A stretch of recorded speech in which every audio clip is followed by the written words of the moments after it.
Hello, Japadians. Welcome back to Akomolafe Family Channel. This is Bumi Akomolafe.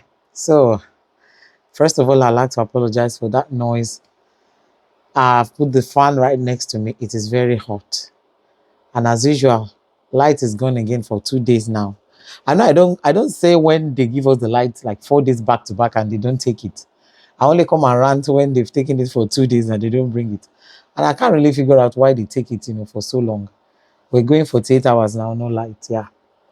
So you see, I'm smiling, I'm saying that now because I'm getting used to it, which is a bad thing I'm getting used to actually. But what do we do?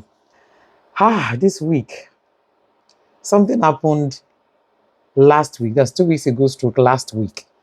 And I'm so happy to report that today because of the way the case has finally turned out. Because when my husband brought this to my knowledge, we were very worried for this family that this happened to. I'm considering that the close family friend of ours, they are also part of our Japadian family. Within the group, they are very active. These are people that we've known for a few years now in the UK, reputable family. The wife is a nurse. The husband is a dentist. He's practicing dentist in Nigeria, not in the UK.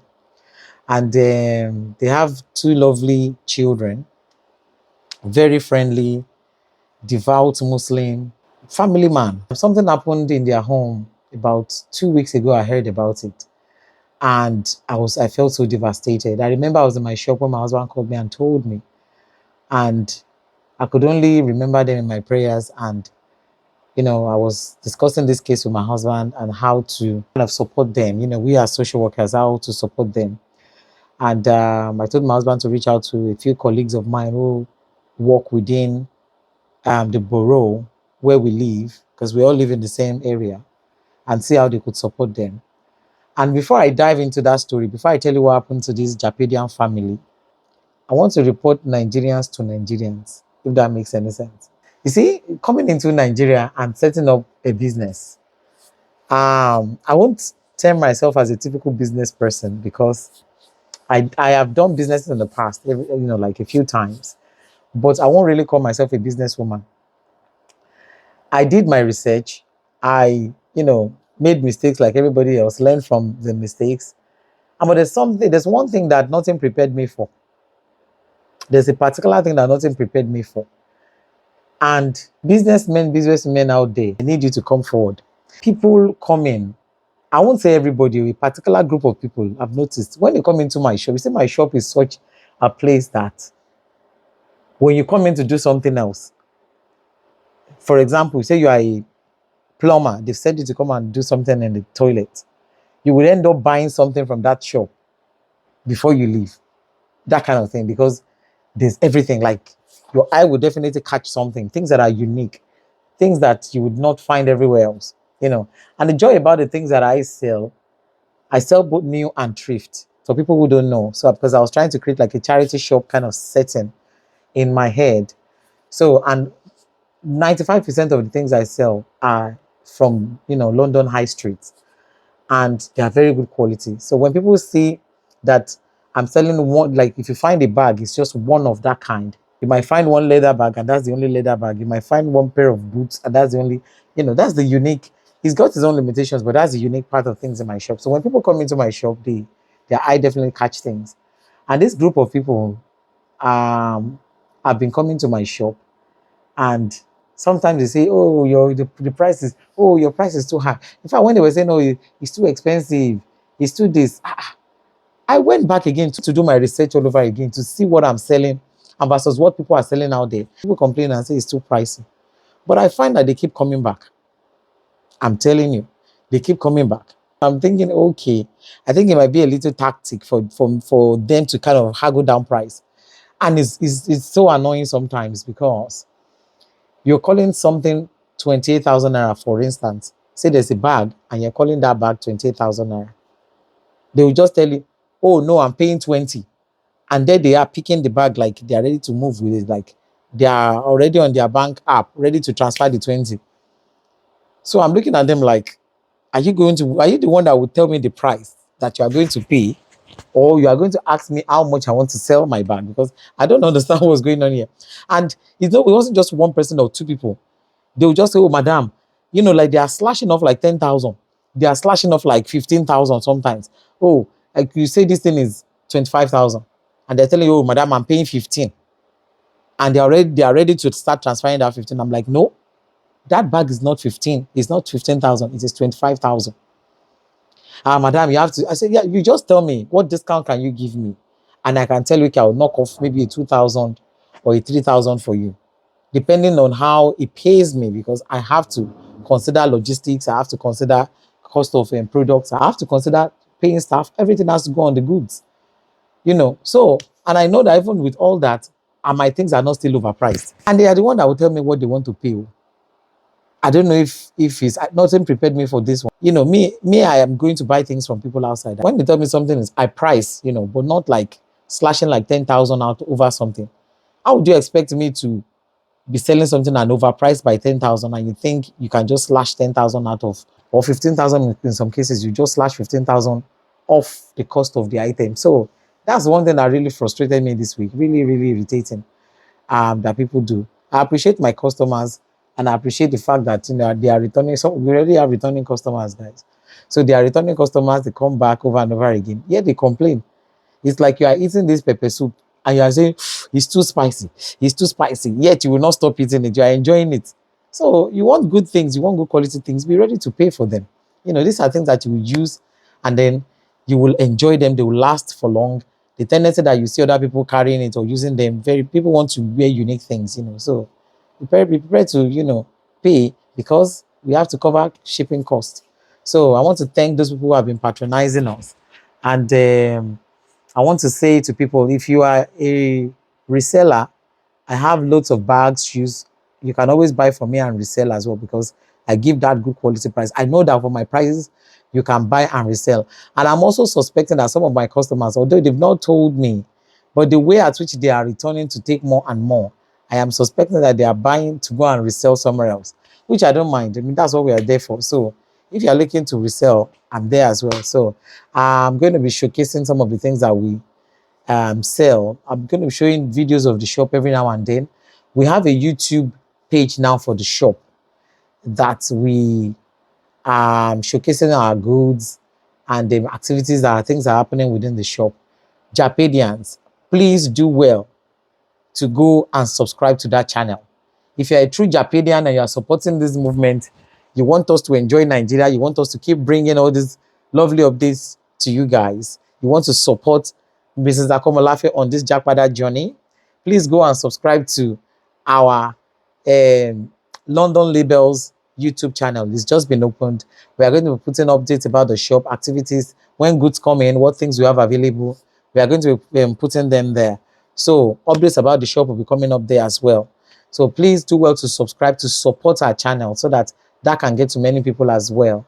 And the link to that will be attached to this video. So thank you. So very quickly, what happened to the Japadian family 2 weeks ago? Apparently, what I heard was the children, they have a boy and a girl. So the girl went to school during a particular subject where they were talking about abuse or something like that. And then the girl said that the father beats her, you know. So obviously, teachers don't hear those kind of things, you know. Like even in Nigeria now, they don't beat anymore. Teachers can shout. Like my own daughter, she tells me that the teacher shouts when she's angry, which is not also good. But at least they don't beat anymore, which is good because I already told them don't beat my own kids. So I don't want that. So this particular situation, the girl told the teacher that the father beat her. And obviously the teacher heard that and that's straight away safeguarding. So she escalated this, involved the police and they involved social services as usual, as you know.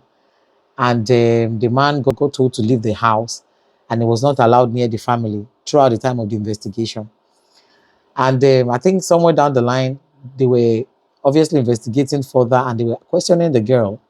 What did the mother do when the father was beating her? I think she said the mother just looked away and the mother did not do anything about it. It got everybody on the edge because we were thinking in the case now that she's implicated the mother as well, it could now mean that they would love to take the children off the family. And if they are lucky enough to have a close relative or a friend who can take them for the duration of the investigation, and then to see what decision will be made. So we're also worried. My husband told me, and I told him to call my colleague who is a children's social worker who works within the borough, just to get an idea of what to expect so that we better prepare for it, or what should we be doing right now. And I think so many things play. As a social worker myself, I think so many things play within this kind of scenario that social workers and local authorities need to be aware of. Um, a lot of them are down to cultural factors. You know, social workers from the bureau that I worked before I left, I remember that they were training social workers on how to understand things that happen within other culture. For example, a white social worker would not know what happens within a black community or within a black culture. The fact that the child says, my dad beats me, sometimes doesn't really mean that the child was actually beaten. You know, the way we Africans talk, which is a bad thing, is a bad thing. It's something that we need to stop doing. You know, sometimes we shout like, I will just beat you now, or I will beat you. Oh, leave that place, leave that place. If you don't leave that place, I will give you a slap. Oh. You are saying you will do something. A white child or a child who is raised within that kind of environment would believe you straight away that you are going to actually give them the slap. They would believe you straight away that you give them the slap. Doesn't mean that you actually want to give them the slap.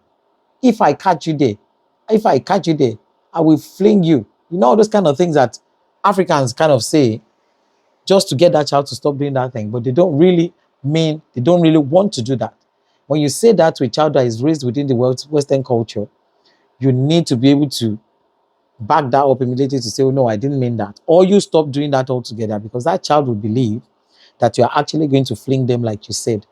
So we need to start learning all these things and unlearning the ones that we've learned over the years ourselves. We need to start, understanding that these kind of things are not acceptable within the Western culture. It's very unfortunate that this child went to school to say that. When the child said that at school, obviously, and the police got involved, we were hoping for the best. We were weighing different options and we're like, it's best not to do anything that will be termed as criminal. It's best for the police and the social services to complete the investigation. Better to face it head on than to kind of do things like attempt to quickly remove the kids from the society, from the system. For example, some people will think about, oh, let me quickly remove the kids before they will know they're already in Nigeria. That is then termed as criminal offense. So you don't want to do that. When something like that happens, you want to sit down, you want to ride it out. And it's not a nice situation to be in. Those who have been following me know that I've done a video about that before. That it's best for you to keep social services away from your door. You don't want them involved, because that question, are you known to social services, always pop up everywhere you go. If you go to the hospital, they will ask you. The school, they will ask you. Everywhere you go throughout their lives, they will be, are you known to, have they at any point been open to social services? And if the question is yes, if you answer yes to that question, then you open room for more investigation. And that's like a stigma on the record of that child, and you don't want that to happen. So the best thing to do is to make sure that you keep social services away from your door. And also, within the Black community, it's always best to let children also know that there are some things that you don't joke with, because I heard that after the child said that, she was very apologetic to the parent that, oh, she didn't mean it that way. She didn't know that the father would get into trouble like that. She didn't mean, she actually loves her dad so much. It could be maybe one-off thing, or maybe sometime when the father scolded her, that she equated that to, my daddy beats me, but these children, they need to be educated. They need to let them know, once they're able to understand that, when you are going to say something like that, it has to be something that is true. It has to be something that you are ready to stand by. Let them know the implications of going to paint images worse than what actually happened. Because from what I gathered, when the social workers investigated further, they realized that it wasn't as significant as what they thought. And once a case doesn't meet a particular threshold, then they drop it. And that was what happened in this case, which was a huge relief for all of us, because they eventually dropped the case. And then we could all breathe easy to say, oh, thank God. Because this family, I know that they are close to Jack Padda themselves. They've been following, we've all been talking about Jack Padda for a long time. And I'm actually waiting for them in Nigeria as well. So I was so relieved, very happy to hear that social services dropped the case. And yeah, as I was saying, best to always educate our children. Don't go and joke with certain things. There are some things that you don't joke with. Some children want to just punish their parents and they go say, oh, my daddy shouted at me, or my daddy did this. Yes, if those things are happening, children need to speak up. Yes, because if you are treating children unfairly or unkindly, then they are bound to speak up if they have fear for their lives or fear for their safety. But in a situation when you know that when the children know that they are safe and that they are loved and they are cared for, with like this family I'm talking about now, I've seen the kids, they've been to my house several times, and as a social worker, if something was off, I would have picked it up straight away. The father has brought them to my house before. They came, the father, the mother, and the children. Even last Christmas, was it last Christmas? They were still at our place. Was it Christmas or New Year or something like that? They were still at our place. The father came with the children. So I know this family very well. I know that they are not abusive in any way. So it's just a shame that something like that happened. And it goes to show how easily parents can get into trouble in these abroad countries. It goes to show how easily parents can get into trouble. So may God give us wisdom on how to raise these kids. It's not easy. It is not easy. And I think local authorities can do better by training their staff, training social workers on how things to look out for in other cultures. They need to learn more about other people's culture. They need to know what's acceptable within different cultures and what's not acceptable. But I want to say that abuse is abuse. Abuse across all cultures, regardless of the language, regardless of the color, abuse is abuse and it should not be tolerated on any level. Yeah, so I just wanted to, bring that to everybody's notice and to encourage people who have children to be very careful out there. Be very careful out there. If you are struggling with your kids, like I said, if you know that you have kids and you are having difficulty, the children are becoming challenging and all that. As a person of faith, number one, I will tell you to turn to prayer. And number two, I would tell you to consider a change of scenery, a change of environment, like I did. Thank God that my children are nowhere near, as the scenario that I'm painting here. But I've had one or two challenges with my children, especially with the boy that I came with here. And since being here, I'm noticing the changes. I'm noticing the changes. I'm noticing the positive changes I want to see in my son. And it's a huge sacrifice that I've taken, to give up my career, to give up my profession, and come and sit with them here in Nigeria and just, heal my own mental health and as well as raise them here. We don't here, Nigeria, like I said, people don't even beat kids anymore. They're teaching them abuse because my daughter just did that test last week and one of the things they taught her in class was what is child abuse. So she had to learn what child abuse was. If you call her now and ask her what is child abuse, she will tell you spanking, kicking.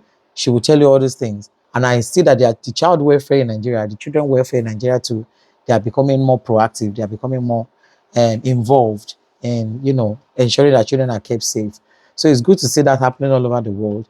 It's just to implore Japadians to please, please, please, please, please, keep social services away from your door. So guys, don't forget to follow me on Facebook, on Instagram, on YouTube, London Labels, guys. London Labels. We have a lot of things coming. I don't want to, start talking about them yet. In a few months' time, we have so many things unfolding. But for now, we want to grow that business. For now, we want to grow the business. We want support. We want to be active on social media. We're starting to have people walk through the door to come into the store, but we want online presence as well because we know that that's what will give us the explosion that we're looking for. So we have a lot of goods that we need people to come and buy. So guys, show your friend, your sister, your mother, anything you call me. Show me the support by subscribing to London Labels on YouTube, Facebook, and anywhere else. Just check the links and just click and like and share and follow. All right. Thank you guys for watching and I will catch you on the next video. Bye.